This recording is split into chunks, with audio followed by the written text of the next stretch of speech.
He's seen it countless times. Smart, capable people exhausting themselves because they care a little too much about everything. They care about being liked, about being understood, about not disappointing anyone. And without noticing, that constant emotional investment turns into a quiet form of self-sabotage. When someone cares too much, their decisions stop being strategic and start being emotional. They react instead of choosing, and that's where power slowly leaks away. There's a subtle trap here that most people never question. Caring feels virtuous, responsible, even noble, but excessive caring often hands control to others. Think of it like holding a microphone that anyone else can grab at any moment. A careless comment, a delayed reply, a raised eyebrow, and suddenly the mood shifts. The person who cares too much is no longer leading their own internal state. They're negotiating it. He once compared it to overwatering a plant. Water is essential, yes, but too much of it drowns the roots. The same happens emotionally. When approval, validation, or outcomes matter too much,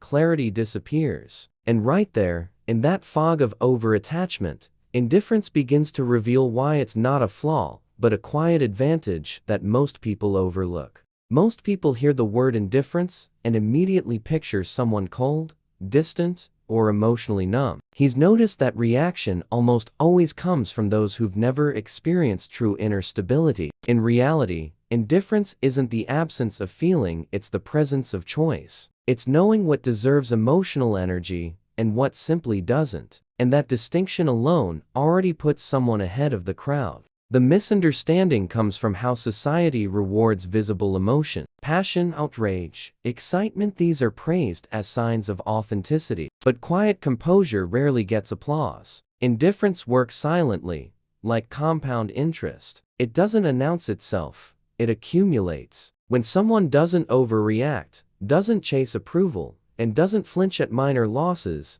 others often mistake that calm for apathy. In truth, it's discipline wearing a neutral face. He often explains it with a simple image. Two people standing in the rain. One complains, gets soaked, and feels wronged by the weather. The other accepts it, opens an umbrella, and keeps walking. Same rain, same situation, completely different outcomes. Indifference isn't about not caring at all. It's about refusing to let trivial things decide your emotional posture. And once that clicks, the deeper psychological mechanics start to unfold. He likes to say that the mind respects boundaries before it respects intentions. Indifference creates an internal boundary that signals safety, control, and self-trust. When someone isn't emotionally desperate for a specific outcome, the brain relaxes. Cortisol drops, perception sharpens, and decisions become cleaner. That's not philosophy, it's psychology quietly doing its job behind the scenes. There's a reason confident people seem slower to react. Indifference interrupts the stimulus-response loop that traps most individuals. Instead of jumping from trigger to emotion to action, there's a pause. In that pause lives power. It's the same principle taught in books like Man's Search for Meaning by Viktor Frankl. Between what happens and how one responds, there's always a choice. Indifference stretches that space just enough to regain authorship. He's seen this play out in negotiations, arguments, even friendships. The person who needs the least emotionally often holds the strongest psychological position, not because they're manipulative, but because they're grounded. Their self-worth isn't up for debate. And when the mind internalizes that stability, something interesting happens next. Emotional control stops being forced and starts becoming natural. He's learned over time that emotional control isn't about suppression, it's about non-attachment. Indifference removes the urgency from emotions, and urgency is what makes them reckless. When someone isn't rushing to defend their ego, prove a point, or win approval, emotions lose their grip. They still exist, but they no longer drive the steering wheel. A practical example shows this clearly. Imagine receiving criticism at work. The overly invested person reacts internally before the sentence even ends, heart rate up, thoughts racing, identity threatened. The indifferent person listens fully, filters what's useful, and discards the rest without drama. Same feedback, different outcome. One feels attacked, the other feels informed. That difference compounds over time into confidence and respect. He often compares indifference to noise-canceling headphones. The noise doesn't disappear, it just stops dominating attention. Developing this skill can start small, delaying responses to emotional messages, taking a short walk before replying, or journaling reactions instead of acting on them. These habits train emotional restraint quietly, and once control becomes familiar, indifference begins to shift from a defense mechanism into a powerful social signal. He's noticed something counterintuitive over the years. The people who chase respect rarely get it, while those who don't seem to need it often command it naturally. Indifference plays a quiet role here. When someone isn't overly eager to please or impress, their words carry more weight. There's a subtle message being sent: I value myself, even if this doesn't go my way, and others instinctively respond to that energy. In social dynamics, indifference recalibrates power. Think of a meeting where one person anxiously fills every silence, while another speaks calmly and only when necessary. The second person isn't dominating the room, yet attention gravitates toward them. Their restraint creates space, and space creates authority. Books like The 48 Laws of Power touch on this idea indirectly. Scarcity, even of words or reactions, increases perceived value. He's seen this work in leadership, dating, and negotiations alike. The leader who doesn't panic earns trust. The partner who doesn't cling inspires attraction. The negotiator who can walk away often gets the better deal. Indifference isn't passive, it's selective engagement. And once respect starts shifting externally, the real question becomes internal. How does one apply this without turning emotionally cold? That distinction matters more than most realize. He always makes this distinction early, because confusing the two causes more damage than clarity. Coldness is emotional shutdown, a wall built out of fear, resentment, or exhaustion. Indifference, on the other hand, is emotional sovereignty. One is a defense mechanism. The other is a conscious choice. Cold people withdraw to avoid pain. Indifferent people stay present without letting pain run the show. A simple way to see the difference is empathy. The indifferent person can still listen, understand, and even care. They just don't lose themselves in the process. Coldness disconnects. Indifference filters. Imagine a doctor delivering difficult news. If they're cold, the patient feels dismissed. If they're indifferent in the right way, they remain calm, compassionate, and grounded, able to help without collapsing emotionally. That balance is rare and powerful. He often suggests a self-check.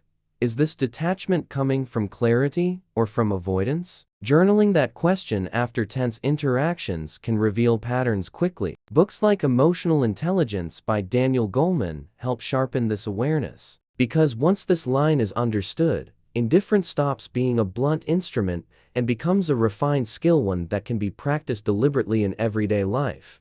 He often reminds people that indifference isn't something you declare, it's something you train. It starts with small, almost invisible behaviors. Not replying immediately to every message. Letting someone misunderstand you without rushing to correct it. Allowing silence to exist without filling it. These moments feel uncomfortable at first, but discomfort is the tuition fee for emotional independence. One practical habit he recommends is emotional budgeting. Just like money, emotional energy is finite. Before reacting, ask, is this worth a withdrawal? If not, observe without engaging. Another exercise is outcome detachment, doing your best, then mentally releasing control over how it's received. Athletes use this constantly. They train intensely, perform fully, and then let the result be what it is. That mindset builds resilience fast. He's seen journaling work wonders here, especially writing down triggers and delayed reactions. Even a book like The Daily Stoic can help reinforce this muscle daily. Over time, indifference stops feeling forced and starts feeling natural, almost protective. And once it's integrated internally, its effects ripple outward, quietly reshaping relationships, work dynamics, and self-worth in ways most people never expect. He's watched indifference quietly rewrite people's lives from the inside out. In relationships, it removes neediness and replaces it with choice. When someone stops clinging to outcomes, conversations become lighter, boundaries clearer, and respect more consistent. Paradoxically, Caring less about being valued often leads to being valued more. People feel it when attention is offered freely, not demanded. At work, the shift is just as visible. The indifferent professional isn't lazy or disengaged, they're centered. They focus on execution, not validation. Praise doesn't inflate them. Criticism doesn't crush them. That stability makes them reliable under pressure, which is why they're often trusted with more responsibility. Indifference here acts like emotional insulation, protecting performance from unnecessary turbulence. But the deepest change happens in self-worth. When approval is no longer the currency, identity stabilizes. One's value stops rising and falling based on reactions, results, or opinions. He describes it as standing on solid ground instead of emotional quicksand. And once that foundation is felt, everything else aligns more easily, which is why understanding this fully sets the stage for a powerful reframing of the entire idea from the very beginning. Most people spend their lives believing that caring more is the answer. Care more about opinions, outcomes, recognition, relationships, and somehow life will reward that effort. But here's the uncomfortable paradox. The more emotionally attached someone becomes, the less control they actually have. Indifference, the very trait society often criticizes, quietly holds the power most people are chasing. He's seen it again and again. The person who's desperate to be chosen is rarely chosen. The one who fears loss the most usually loses clarity first. Meanwhile, the individual who can remain calm, grounded, and slightly detached seems to move through chaos untouched. That's not luck. That's a different operating system, one where emotional independence replaces emotional dependence. This isn't about becoming cold, distant, or uncaring. It's about learning how indifference, when applied strategically, becomes a shield, a compass, and a source of quiet authority. Once that clicks, relationships change.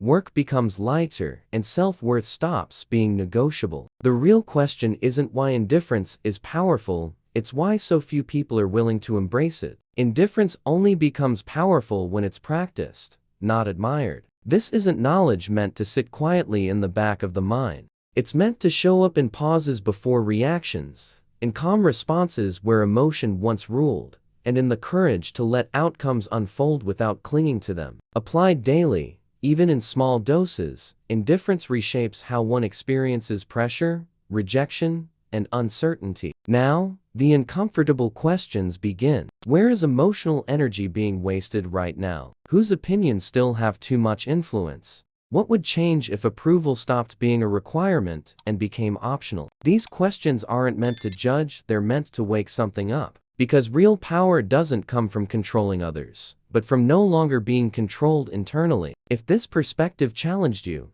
sit with it. Test it this week. Respond slower, attach less, observe more. And if you want to keep developing this mindset, one that strengthens self-worth, clarity, and quiet authority, subscribe to the channel and turn on notifications. The next ideas build directly on this foundation.